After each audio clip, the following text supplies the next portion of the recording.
You know what I could really go for right now? Literally anything that comes in a McDonald's carton, wrapper, or bag. Or a McDonald's cup. Yes, any of those items should do it. We've got your cravings covered. Now stop in for the flaky Filet-O-Fish, the crispy snack wrap, or large fries for just $2.99. Limited time only. Price and participation may vary. Cannot be combined with any other offer. Ba-da-ba-ba-ba. Step into the world of power, loyalty, and luck. I'm going to make him an offer he can't refuse. With family, cannolis, and spins mean everything. Now, you want to get mixed up in the family business. Introducing The Godfather at ChumbaCasino.com. Test your luck in the shadowy world of The Godfather slot. Someday, I will call upon you to do a service for me. Play The Godfather now at ChumbaCasino.com. Welcome to the family. No purchase necessary. VGW Group. Void where prohibited by law. 21 plus. Terms and conditions apply. Season 7 of Sun Coaches Podcast is proudly brought to you by Titan Sensor. Season 7. That was my number in high school, so maybe this will be lucky for us, but we'll see. You know, I've learned over time that when somebody's talking about something you really don't want to talk about, you just can always throw in there, hey, I knew this guy once, and then just pretty much make up whatever you want to, and they won't listen to it. They'll get off track. And you don't have to talk about the uncomfortable thing anymore. Coach, like we do every week, tell everybody where you grew up and where you're from. Sun Coaches Podcast, where not everybody has a funny story, but everybody has a story. Hope you enjoy Season 7 of Sun Coaches Podcast. Sun Coaches is proud to partner with Titan Sensor for Season 6 and 7. Titan is made in the USA. Proudly founded and based in Texas. When you connect with Titan, you are not alone. You can collaborate and share templates with other coaches across the country to build reports and foster competition. Used by programs such as State 6A Georgia State champion Grayson High School, Titan can tailor a package to fit your needs. The eye in the sky never lies. Improve your team's performance with Titan. Welcome to Sun Coaches Podcast, Season 7. I'm excited today to be joined by one of the best in the business, one of the most well-respected guys within the coaching ranks. He's the head coach at Habersham Central, Coach Benji Harrison. Thanks for being on with me. Shoot, I'm glad to be here. I appreciate you having me. Well, Coach, like I ask everybody, where'd you grow up and go to school? I grew up in the big city of Toccoa, Georgia. Actually, I was not a Toccoa boy. I was a county boy in the bigger city of East Denali. But I went to Stevens County High School and stayed there. But I've never coached there. When I left, I went to Presbyterian. I've never had never went back and coached there. But that's where I'm from. Played for Coach Rodney Walker every year except my senior year. Then I played for Jay Russell. Two good ones, two legends. Yeah, no doubt. Good guys. Still keep in touch with both of them, and they both, played a huge part in why I'm doing this today. Well, what else did you play in high school other than football?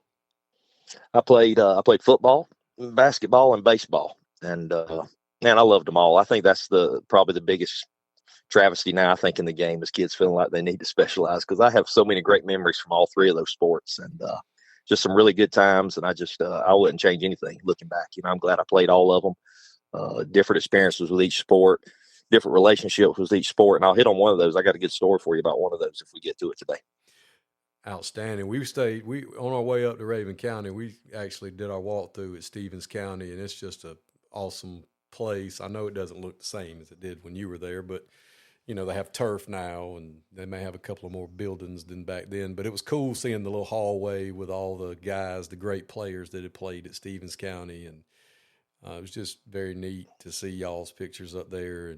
And our head coach was like, "Hey, look at this! This guy played here, and this guy played here." And I was like, "Oh yeah, they're pretty good up here now." I'm not gonna lie. There's a lot of ties through there too. Just people that were there that are now went into coaching. That's what's pretty cool about it. A lot of guys that played there, a lot of them under Coach Walker, are now coaching themselves. So it's pretty cool. You joke about the stadium. I remember when I played, the biggest thing that I didn't realize at the time is now they've got the turf field, but back in the day they had that crown on that field.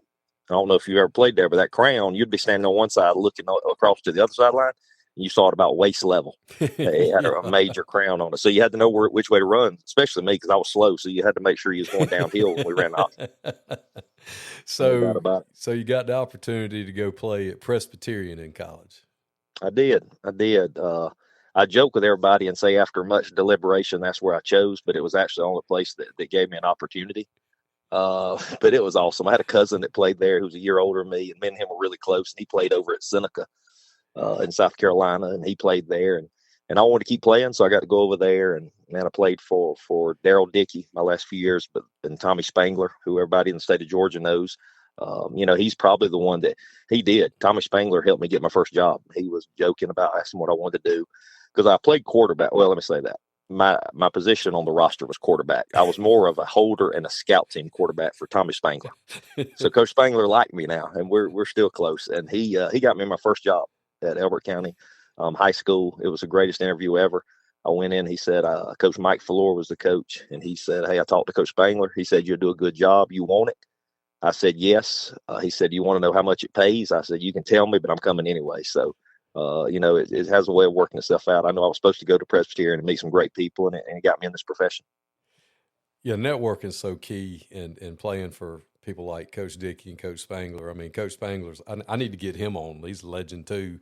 I'd love to listen. I bet he has stories for days. But anyway, so you start out at Elbert County with Coach Falleur, another guy that's just, anybody that's our age or older knows the great job he did all over the state at different stops he had. Yeah, he was awesome. He took a guy right out of college and let me coach the quarterbacks, and he I'll tell you, he let me learn early on what it looked like to get a good chew in on the field. He held everybody a certain way things were supposed to go. When you didn't do it, he would get you. And I mean, it carries with you. I mean, it sets the standard at a young age. And I always tell our kids, being able to take a butt chewing is a really valuable lesson that you can use the rest of your life because you're going to get them. So yeah, it was, had a lot of fun. I was there 2 years and we had a lot of fun while I was there. Did you coach anything else while you were there? I coached basketball, for a couple of years, while I was there. It was pretty, but I enjoyed that too. I had 2 different basketball coaches while I was there. And I was fresh out of college. His name, I think it was Russ Wheelis. He was the basketball coach, and I'm young. I'm 23 years old. He was in the process of moving. So he says, "Hey, you got him today." And I said, "Got what?" And he said, "We got practice." And I said, "Okay." Well, I about half understood anything we were doing. I'd played this game, but I didn't understand everything about how to coach this game, especially right out of college. So I did. It helped me. Another thing, helped me shoot. Hey, you're in charge today. Figure it out. So we did, but I had a good experience with basketball as well there. So where did you go after Elbert? I went to Franklin County. I was there. I was 25 years old, I believe, and Danny Durham. I don't know if you remember Danny. Danny passed away a few years ago. Danny played at Georgia Southern. One of the best men I've ever been around in my life in this profession. Probably, there's no doubt, in the coaching world, he influenced me more than anybody. He was as good a man as I've ever been around. And he probably showed me, he's who I wanted to model myself after, because how he cared for those kids, how he loved on them, how he wasn't scared to share his faith with those guys. And he took a shot on me calling plays for him when I was 25 years old, which I found. I was cleaning out the other day and I found some playbooks. Oh Lord, I'll tell you what, it was pretty funny, but it was a great time with Coach Durham. Probably, like I said, he influenced me probably more than anybody in this profession. And how long were you there? I was there 6 years. 6 years. Had both of my daughters while I was there. So both of my daughters were born. We lived in the big city of Red Hill. It's not going to be familiar with a lot of people, but at the time it was the softball capital of the world for weekend warriors. Oh, well, there you go. So you were one of those guys. Well, no, I wasn't. I just lived not far from the from the field. We did put a team in it right after college, but we didn't know we was, because if you ever played in this adult league softball, these are some professionals and it's a rough crowd sometimes. And we were some hot shots out of high school or out of college, said we're going to play in the tournament. We didn't know we'd got ourselves into. We were scared to death. I mean, it's lucky we made it out of there alive that day. There ain't no doubt. Beer league softball is when you're not a beer league guy, it's that's right. That's right. No doubt about it. It'll wake you up in a hurry, especially you get in that losing bracket and you got to play till 3:00 in the morning to get to the finals. That's right. No doubt about it. There's a lot of consumption going on during that absolutely. So after Franklin County, what was your next progression in the steps? After Franklin County, we Coach Durham he left and went up to Raven, and I just didn't really know what I wanted to do. I'd played for Coach Durham at Stevens. He was there with Jay Russell my senior year. That's where I got to know Coach Durham, and somebody else that was on that staff for a little bit there while I was at Stephen was Lee Shaw, and he had started the program over at Flowery Branch.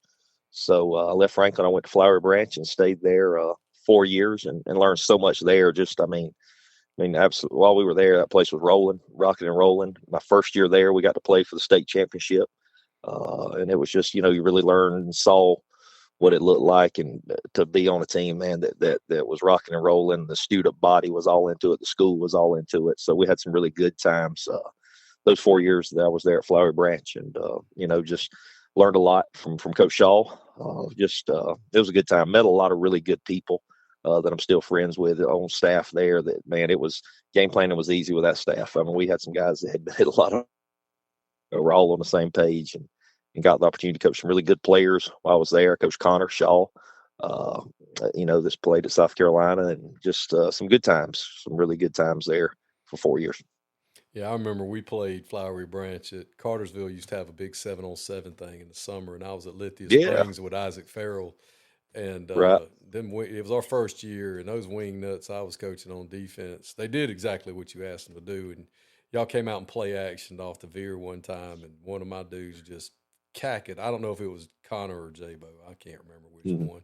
And I thought Coach Shaw was going to kill me. He didn't say anything to the kid, obviously, but he was like, "What are you doing?" And I'm like, and the kid's just looking at me, like, "Well, I have quarterback, coach." And I'm like, "Son, we don't hit the court. It's 7-on-7. Don't hit the quarterback." I mean, he lit him up like a Christmas tree. That might have been the only time we took quarterback that year. but yeah, I remember that. I didn't realize that you were on that staff, but you're right. Yeah. I mean, you've so far there's just your journey has been, working with great people. That seems to be a common thread. So what was after Flowery Branch? Coach Shaw left. It's funny, both coaches left and went to Raven County. Didn't really know what I was going to do then. I thought about staying. Thought I had an opportunity to get the Flowery Branch job. They gave it to Coach Chris Griffin, who also from Toccoa, who's really good friends with it. So I was just going to stay there with him, and then the opportunity came along to get my first job. So I went to Jackson County. And took my first head coaching job there. And Tyler Reddick here from 2311 Racing. Another checkered flag for the books. Time to celebrate with Chumba. Jump in at ChumbaCasino.com. Let's Chumba. No purchase necessary. VGW Group. Void where prohibited by law. CT&Cs. 21+. Sponsored by Chumba Casino. And there we go. And it was a great experience. You always say you're never prepared till you get one. And I'll never forget when I took that job. And it had not been, it'd just been a long time since Jackson at that time had really had a whole lot of success. And obviously now look at it, 15 years later, 13 years later, and what Coach Mobbs has done with them. It's been pretty cool to see what they've done. But I laugh. I'll never forget when I took that job. You're in the process of trying to get guys to go with you, and some guys that are there figuring out who's going to stay and who's not going to stay. And so I go in, right after Christmas or probably February. And like I said, this is new to me now. I thought I was ready. I'd been around a lot of good head coaches that let me see that side from how do you do a budget to managing players. And I'd seen all that. So I thought, I'm ready, And then when you get there, you are drinking water out of a fire hose. It's coming at you from everywhere. And I remember sitting there one day in the office, and you got to do everything. Like the guys that are going with me are not able to be there yet. Guys are there leaving, or they've kind of checked out. They're not involved. They're going somewhere else. You're doing everything. You're doing the weight room. You're doing scheduling. You're doing ordering stuff, which that's a whole different story. Thankfully, Nelly helped me with that a little bit as well. But I'm sitting there one day after school, and I said, "What have I done? This is just not any fun." I mean, I like coaching. This is all the other stuff. But you learn, you deal with it, and then you start figuring stuff out, and you learn a lot of stuff by trial and error. But man, it was some pretty cool times, and we were able to do pretty good there. I mean, we went to the first state playoffs ever there. Man, it was pretty cool, and just seeing that community get excited, rejuvenated with football, and it was a great experience. How long were you at Jackson County? I was there 3 years. And then the opportunity to come back closer to where I'm from. Like I said, I'm from Stevens, and the job at Habersham opened up. I knew a lot of people up here just because, Habersham and Stevens is right beside each other. And the athletic director at the time, still is today, is Jeep Cunningham. And Jeep Cunningham was my ninth grade football coach at Stevens County and my basketball coach at Stevens County. And that's where the funny story is if we get to it, when I was at Stevens County playing basketball for him. But, just wanted to get back up this way. My parents were getting a little bit older, so I thought it was a good opportunity to get up here, just be closer to them. And, man, this has been one of the greatest seasons of our life up here. This is where my girls have grown up. This is what they call home. It's a great community, small town, but it's been an awesome 11 years here so far. Yeah, that's awesome. That part of the state is my retirement plan. I would come to anywhere up there in that area, and just good people, good coaches, good. Seems like, I know everybody has issues, but from everybody I talk to and everybody I hear from, and I like mountains and hills and looking for Bigfoot. So, there's that. So I don't know about Bigfoot, but you can hit a deer real quick in a car. I do know that.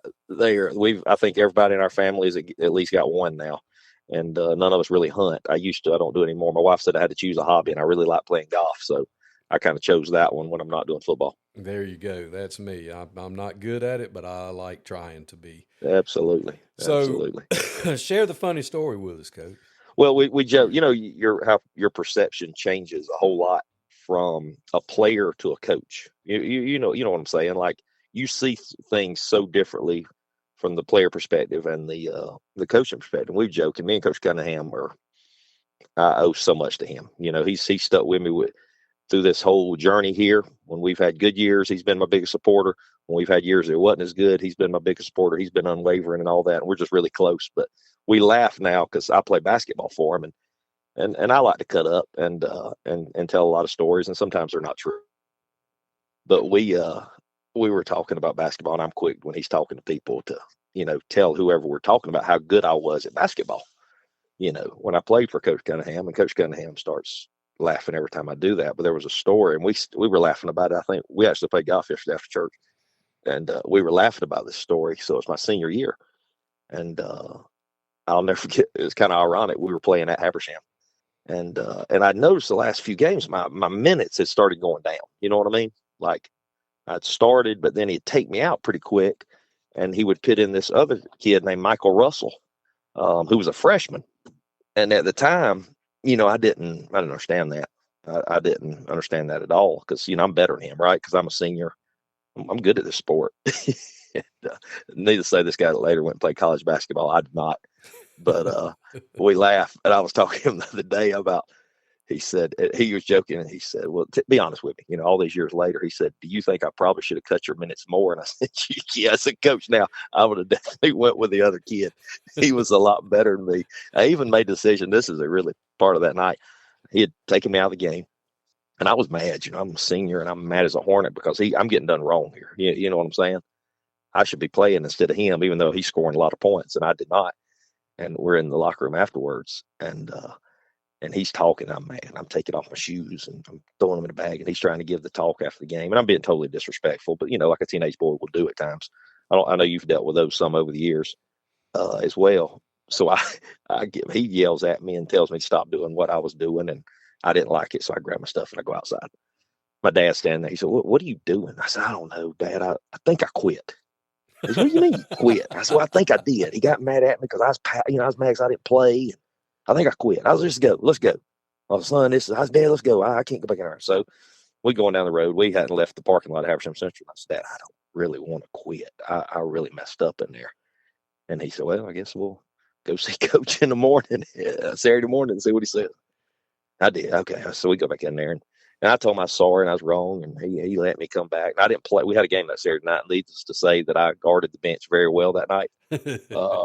But it's just funny how we were talking about how your perspective changes as a kid. You know what I mean? Yeah. How I was mad as a hornet, and now as a coach, Coach I'd have probably took me out too. He was a lot better than me. So it was some good times. But me and Coach Gunn have been really close, and like I said, he's given me a great opportunity here for me and my family, and we've just enjoyed it immensely. And so that's where we're at now. And you learned from that experience because you learned grace, and you learned. Well, you learn this. Yes, there's no doubt. Coaches, you always want to yell, hey, you it's about the team. It's about the team. but you also remember as a player, you never want a kid that's happy or content not playing. I mean, I want everybody on my team to want to play. And if they're not playing as much as they want to play, I want them to be concerned about that. And well, let's have open communication and let's see if we can't help them, because there's nobody that wants those kids to play. I think that's the hardest part of coaching. There's kids that work their tails off every day that are just not quite as good, but there's a place for those, and you want to get those kids out there and give them opportunities they can. But it does allow you, I think, when you played it, you understand how they feel. Even though all these years later, I'm getting older, but I still remember those things from high school like it was yesterday. So it allows you to kind of put yourself in those kids' spot and not get mad or how dare they question me, that kind of thing. It opens up good dialogue. And I think kids believe in that when you tell them the truth and are upfront and straightforward with them. And because I still believe that's what it's all about. I mean, I love the game of football. I think it is awesome, and the preparation and the practice and the planning. But at the end of the day, for me, man, it's about those kids and the relationships that you get to build that you'll have from years. I've got my offensive line coach, Tip Johnson, whose dad is Brian Johnson, who was the offensive line for Rodney for years at Stevens. He's out there now. He's fully retired. He comes out there and helps us. And the respect I have for him, it's hard. His name's Brian Johnson, but he's still, to me, it's Coach Johnson. These years later, I cannot call him Brian. But just those relationships you get with player and coach, man, there's nothing like them. Speaking of which, who are some of the best players you either coached or have seen over the years, since you are getting old and you've seen some stuff? Yeah, I am getting old. I appreciate you bringing that up. I've had some really good ones. I would say Connor Shaw was really, really special. That year, my first year there, we fell right into it. Me and Ben Hall, who's at Oconee, we were on that staff together. We always joked that we went that same year and went to the state championship, and we act like we had something to do about it. We didn't. We were loaded that year. We had Ajon Cross, who went to Georgia Tech, who played with the Buffalo Bills, Daniel Drummond, who's a running back, defensive end, who played for Georgia Tech, two really good players. I would say probably the best player I think that I've ever coached was a kid that I coached here, Joshua Pickett. And not only was he one of the best players I've ever coached and how he could impact the game, and I know every coach says that about a lot of kids, he's one of the greatest young men I've ever seen.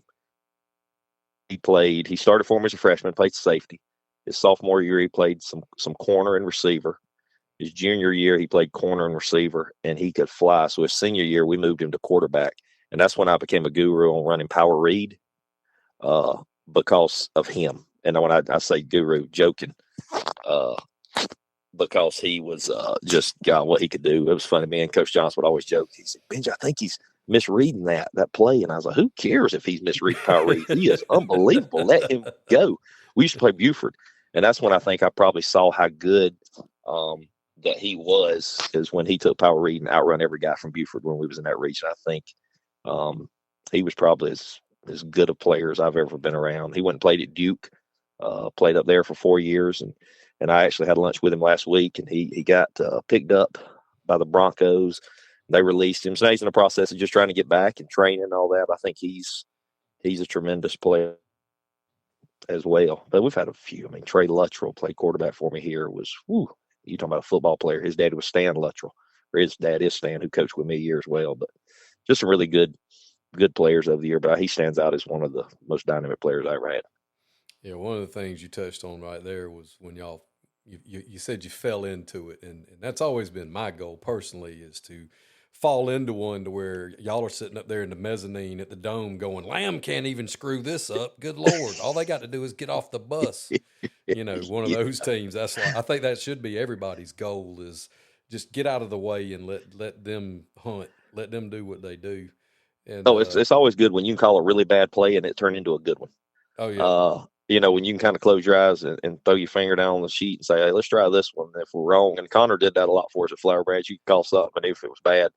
If you called the worst passing concept you call it could, Connor could usually make it right. Tyler Reddick here from 2311 Racing. Another checkered flag for the books. Time to celebrate with Chumba.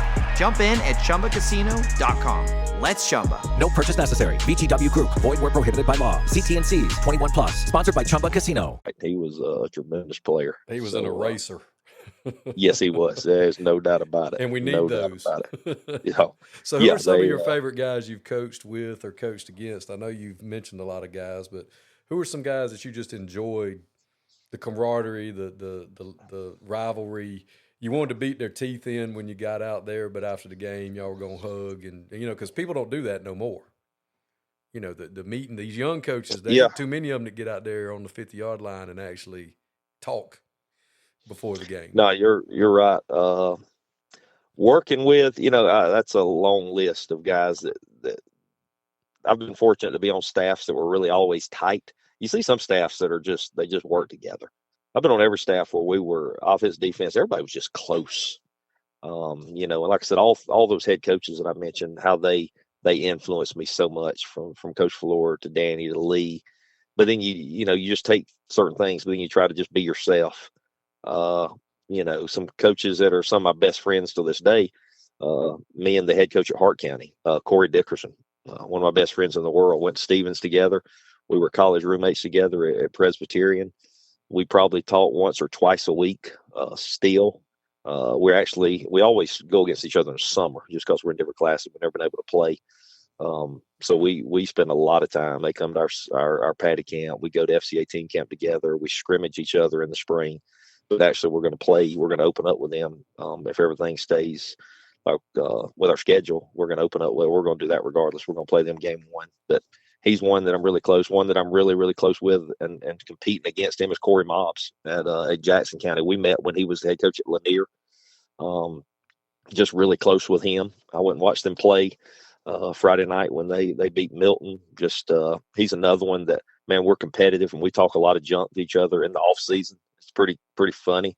I'm not going to talk as much junk, now, because they beat us pretty good a few weeks ago. But they got a really good football team. I was really happy for them. But he's one that I'm really close to, in this profession. And you call, and even though we're competitors and we're in the same region and we want to beat each other, he's one that I think we feel really comfortable bumping ideas off each other and, and asking, hey, what would you do in this situation? I know I feel like that about him. And I think he would feel the same about me. I know he's one that I'm really, really close to.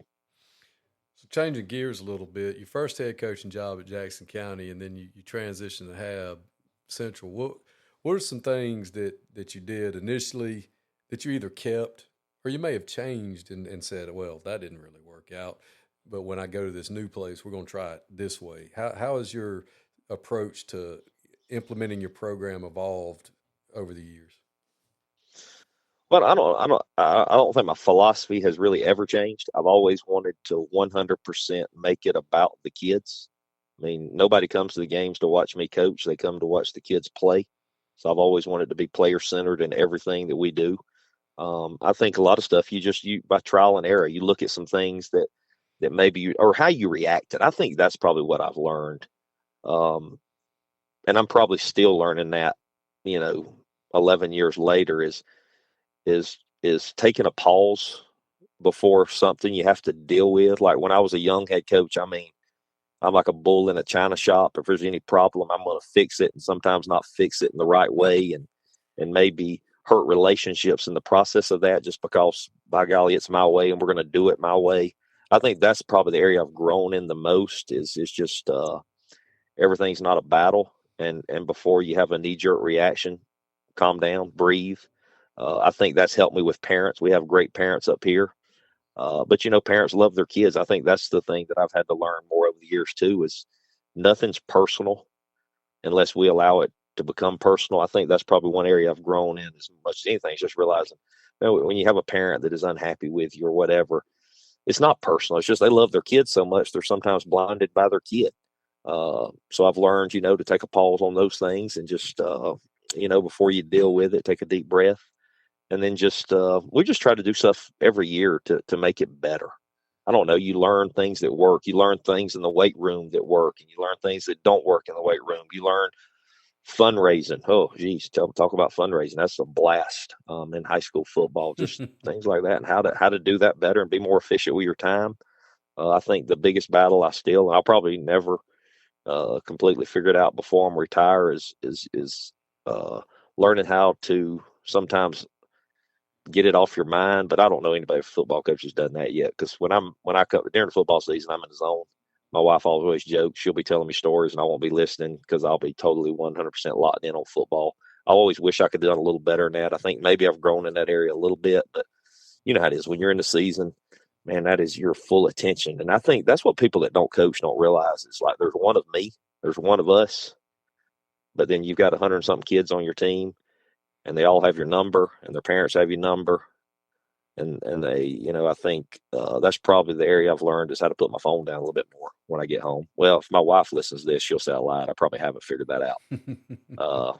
But I don't know, just you grow. I think maturity is another thing. You just, things that used to just drive me crazy and I felt so worried about, I've learned over the years are not that big of a deal. I think that's the area that you just kind of learn as you do it longer. Plus you just, you understand things better. You don't get panicked as much. As maybe you used to, and you realize that if you do make a mistake, shoot, there ain't nothing wrong with that. You can usually fix a lot of them. Yeah, I agree with all of that. I mean, the older I've gotten, now that I'm of an age where I could be a grandparent, I've turned into that on the staff. I'm the leave him alone. He's just being a boy, you know. He's just let him. Yeah, we need to hammer him a little bit, but he'll be. When I was younger, it was like kill him. Yeah, no doubt. Fire him right now. Get rid. I'd take his stuff up right now. Yeah, and absolutely. Now I'm like, well, you know, he can push some sleds. He can run a little bit. I mean, he's just being a boy. And, and I think that's part of being a parent. And and like you said, maturing. But anyway, back to football. What are some? How's your approach to spring football? How do you approach spring football in the off season? You know, we finished up last Friday or Friday before we got beat by Statesboro in the first round, and we give them a couple weeks, between that and Thanksgiving, kind of just, we take up stuff, kind of give them a little break in the weight room, and then come and we'll hit back in it we have about 8 days between Thanksgiving and Christmas break because of testing. We get back in and we kind of try to set the tone then, and then we come back in January. I mean, that to me is where it goes. I mean, I think that's where you build your football program. In the weight room, that's where you teach the discipline, the toughness, the commitment. You find out who the guys, you are the leaders. You find who the guys are that want to. You identify the guys that don't need to be with you. You also identify the guys that are not 100% with you, but you need them, and you force them through the weight room and through other kids to be the guys that you need to be on your team. And then that's pretty much from January till we start practice there the 1st of May. I mean, it's a grind. I mean, that's where you get your strength.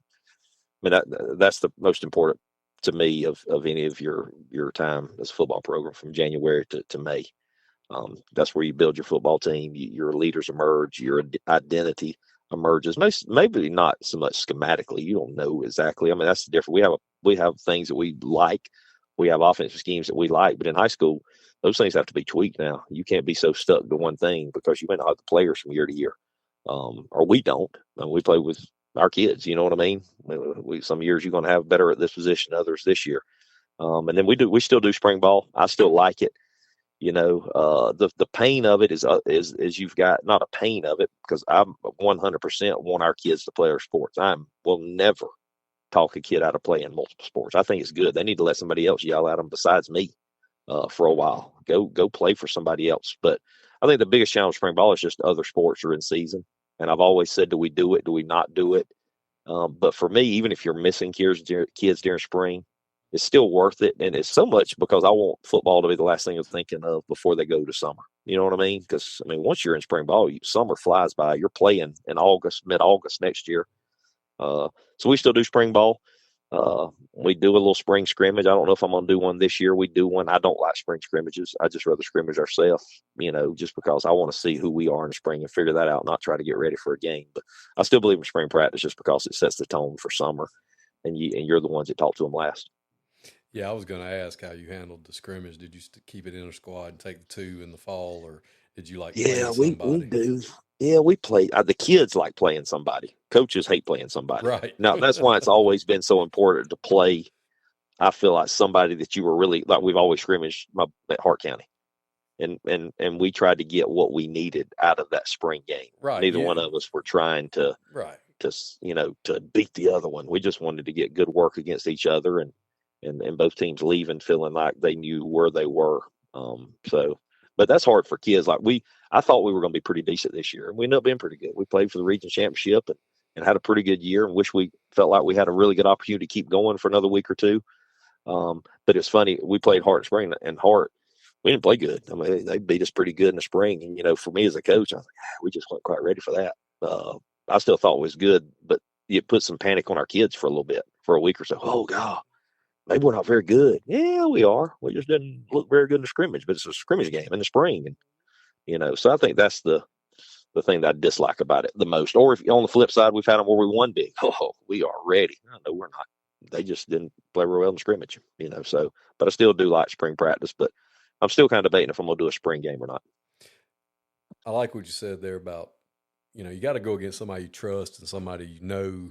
I mean, I remember, you know, when I referenced that Cartersville 7-on-7, I mean, back then you could go, hey, Coach Harrison, could y'all run that again? Yeah. You know, could you line up again and motion from doubles to trips or give us that deep motion? Could you just show us that again real quick? Oh, yeah, Coach, no problem. Now it's we have to win the 7-on-7 tournament. We have to win the spring scrimmage, where I get a heap more out of it when I'm out here playing with younger kids, because my athletes, you know, my starters are probably running track or playing baseball or golf or whatever. And I'm trying to teach kids, and if I can stop it and go, Coach, can you get in that empty set again? Yeah. And just stand there so I can talk for a few seconds. And when you're dealing with, to me, that you get more out of it doing that. Yeah. And especially in the summer. You know, I hate the 7-on-7 culture that's developed, because I'm not going to get a ring for us being the best 7-on-7 team. But no. What I need is for you to show me your motion and show me that concept again, and, you know, get in that quads look so I can get my bunch over here to understand, if we see that, this is how we're going to line up. Yeah, I'm 100% with you. These 7-on-7 is good if you keep in perspective what it is. We go to a couple just because the kids like going. Like, we take them to Georgia and we take them to Tech. They like going to that. You know, I like our kids. They compete, but like I don't care. Like, those cats were just in empty on the 1 yard line. Are they really going to do that? And then they throw the ball to where the center was standing, and then our kids are all tore up when they score, and I don't really care. I kind of laugh, but, you know, kids are so competitive, and one of the worst things are these travel 7-on-7 teams. I don't know how you feel about them, but those are pretty comical, in my opinion. And I'm old, but they're comical. Yeah. And they create a lot of bad habits that you got to fix when they get back to you. And street trainers are making a mint off of lying to parents and telling them whatever they need to hear. Oh, I hear that all the time. Hey, because we're going to get our kids some extra training. Okay, well, all right. Because they're doing the same thing we do. I just do it for free. Yeah, exactly. I mean, but, you know, if you charge them, I'm going to start saying, I guess I should have started saying, I should have a jar in the weight room and stuff. Look, if you want to pay, you can. And and they may think they get stronger and faster if their parents pay you a little bit to do it. But that stuff's comical too. But hey, they're just trying to get the edge, I guess. Oh yeah. Well, I mean, the ultimate doubles smoke routes on both sides and sending the fullback straight down the middle against cover 2. I'm like, yeah, if that happens on a Friday night, I'm firing a lot. You know, I tried that this year. we ran. So I tried the little smash on both sides, and we're gonna slip the running back down the middle. He got out a lot better this summer. He got out of the backfield a lot cleaner than we tried it. It was worth a shot. I mean, heck, it worked every time at 7-on-7. I mean, we didn't practice that play for nothing, but but it's I love all that, man. Football, there's nothing like it. There's nothing like I think the thing that when I decide that I'm too old to do this, or it's just time to let somebody else do it, the thing that I will miss the most, hands down. I mean, I will miss the football. There's there's nothing like a Friday night. There's nothing like Friday nights with the crowd, the home team crowd yelling and screaming. But as cool as that is, the thing that you'll miss is this, what we're talking about, the relationships that you develop with coaches over the years and talking to them all the time. And then the players, man, just being in there every day with the players. I think that's that's what I've enjoyed in 25 years of doing this. Man, that's been the best thing. That's been the most fun, the most rewarding. Nothing like when you see a kid that you coached 15 years ago come up to you. He's gotten a little chubby and fat, and he's married, and he's got kids, and he starts talking about football practice like it was yesterday. That's still one of the coolest things there is in this profession. No doubt about it. Well, as an old head now, what are some things about the game, the high school game, that's changed, whether it's X's and O's or just the way people approach how we pick our people for the playoffs and recruiting and all that stuff? What are some things about the game that's changed since you got into it that, good, bad, or indifferent, you've just noticed, oh my God, this is different than it used to be? Yeah, I mean, X's and O's have changed a little bit, I guess. But those things kind of go in circles anyway to me. Everybody went away from option to, and then they started going spread. And now people are still going spread, but they're running old school stuff. They're still running power and counter. They're just doing it from the shotgun, but it's still football. I think the biggest thing for me is that frustrates me more than anything is just I don't like how I think this game is set up now. And too many of the GHSA rules or whatever rules in general, they worry too much about the 5 or 6 teams, 7 or 8, whatever that are talking about state championship every year. And I think too many things are set in place for those instead of just what high school football is about. The Friday nights, the community, kids that grew up together since they were in Pee Wee football and they grew up together and now they get to play on Friday nights. And the push for schools to recruit is probably the biggest thing that I despise now. I just don't get that. That's not what high school athletics is about. And then you turn on the TV and watch a high school game, and that's all they want to talk about is the recruiting. Don't get me wrong. I tell our kids all the time, use this game for your advantage, man. If you're blessed with ability, use it to go get an education. I'm 100% for that. But I will say high school football was not created for that. There's so much more to it than that. But you turn on a game on TV, a high school game, and all you hear is them talking about this 3-star, this 5-star, and how many offers he's got. And that's not the majority of kids. That's not the majority of high school kids. That's like 2% of them. So that drives me crazy. And then also when they start kind of celebrating, now this guy last year as a sophomore played for this high school, but now he's moved over to this high school. And then you have these high school coaches are strutting around like they're the gurus when they, you could sometimes switch rosters with them right before the game and probably get the same results just because they put a team together that's an all-star team. Now, is that good enough? That bothers me. Can you tell? Yeah, it sounds like it's got in your craw a little bit, and I can't say I don't disagree with you. I mean, I agree 1,000%. I mean, we're quick to, it's like I've been tickled to death the last couple of weeks watching the unintended consequences of PSR. Well, as one who's always coached down in the little leagues, in the lower divisions, and had to deal with power rankings years ago as a single A baseball coach. Right. I'm sitting here looking, all these big schools, we need to have the best teams and I'm like, okay, well, get ready next week when you have to get your schedule together.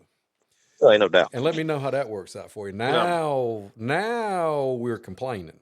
Now it's a problem. Who in their right mind is going to say, well, Grayson's looking for a week 6.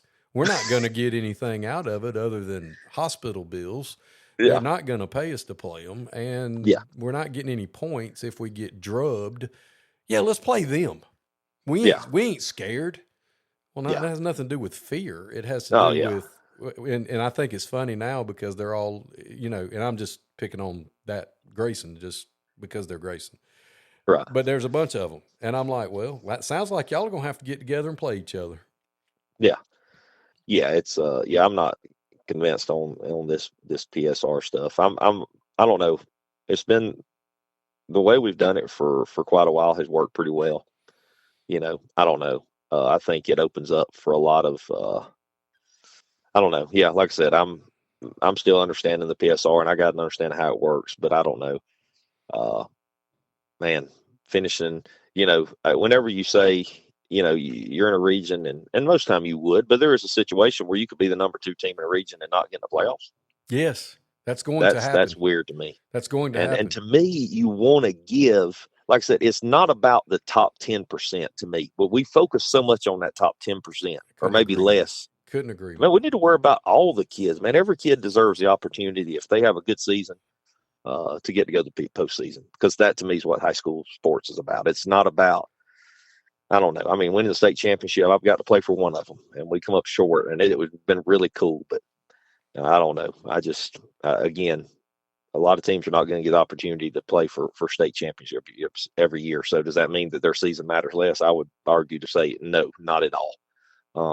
Not at all. But, just, there's several things that, like I said, I look and I'm just like, I think about us growing up in high school and my buddies that played. There is like, okay, I played at Stevens County. Okay. There was not a part of us that would ever think about moving to Hart County or Elbert County, or at that time, Habersham. You know what I'm saying? They play. These are my guys. These are who I grew up with. This is who I play with. That's who we playing with. Right. And now, and you see it. I mean, you see it trickle down. It started, in college, and then the whole idea of NIL. We don't have to deal with that, fortunately, but NIL in high school. Are you kidding me? It's working really well in college. You can tell. It's a system that's broken. Yeah. And the idea of that just blows my mind. These are kids. So with all that being said, I'll get you out on this one. What's some advice you would give to some younger coaches as they advance through this profession? What's a piece of advice you would give them? I understand from just listening, what I've picked out is relationships are important, whether it be with the kids or the coaches you come across. But what's some advice you give to a young coach trying to be an old head one day? That it's not at all. If you ever try to make it about you, you're probably going to be upset a lot. If you're a young guy, man, make it about the people you're around. Hire really good people. You don't have to do it all on your own. I've learned that over the years, man. Don't try to do everything on your own. I'm not a micromanager. Hire good people and let them coach. I think that's one big thing, but always make it about the players. Never make it about you. If you make it about you, I've been forced over the years. I mean, we've all had parents that get on us and get after us, but I hadn't had a whole bunch. And I think because the parents, even if they think I'm an idiot when it comes to coaching, and I'm sure I've had plenty that thought that, they've always knew that I love their kid.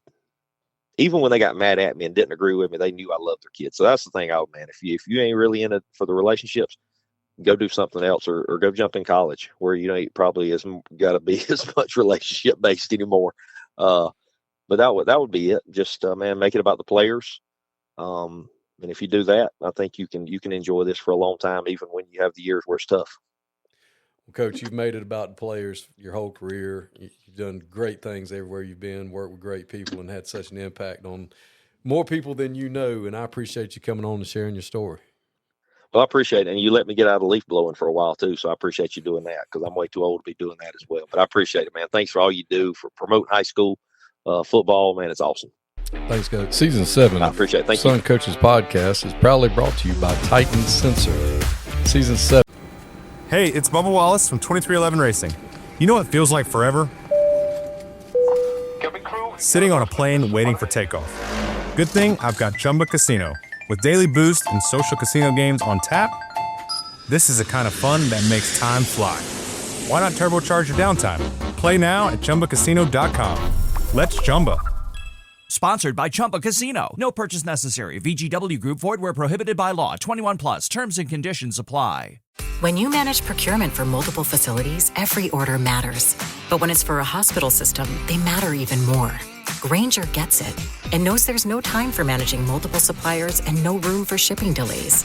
That's why Grainger offers millions of products in fast, dependable delivery, so you can keep your facility stocked, safe, and running smoothly.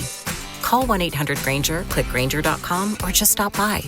Grainger, for the ones who get it done.